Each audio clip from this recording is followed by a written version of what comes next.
ഇതുപോലെ മഴയത്ത് നല്ല ചൂട് ചായ ആടിപ്പോളി പരിപ്പോടെ നിങ്ങൾ വിചാരിക്കും, പക്ഷെ പരിപ്പോടല്ല, നല്ല ആടിപ്പോളി പയറുകഞ്ഞും ചൂട് പയറുകഞ്ഞും നല്ല സൂപ്പർ കടുമാങ്ങ അച്ചാർ.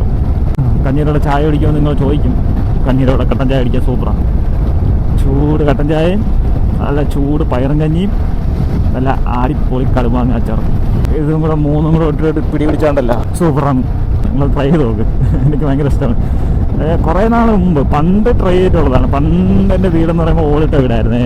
ഓടിട്ട വീട് ഇരിക്കുമ്പോൾ ഒരു പ്രത്യേകത ഉണ്ടെന്ന് വെച്ച് കഴിഞ്ഞാൽ ഈ വെള്ളം ഇറ്റിട്ട് വീടുമല്ലോ ഇടയിൽ കൂടെ, ചെറുതായിട്ട് വെള്ളം ഇറ്റിട്ട് വീടും. അപ്പം ഈ മഴയുടെ ചെറിയ തൂളി പോലെ ഒരു ഈർപ്പം ഇങ്ങനെ അടിച്ചുകൊണ്ടിരിക്കും. അത്ര ശക്തിയായിട്ട് മഴ പെയ്യുമ്പോൾ ഓടിനിടയിൽ കൂടെ ഒരു ഇത് വരും, വെള്ളത്തിൻ്റെ ഈർപ്പം പോലെ വരും. ആ ഒരു ചെറു തണുപ്പ് കിട്ടും. വെളിയിലെ മഴയുടെ സൗണ്ട് അതുപോലെ കേൾക്കാനും പറ്റും. അപ്പം അങ്ങനെ ഇരുന്നുകൊണ്ട് കഞ്ഞി കുടിച്ചത് എനിക്ക് ഇപ്പോഴും ഓർമ്മ ഉണ്ട്.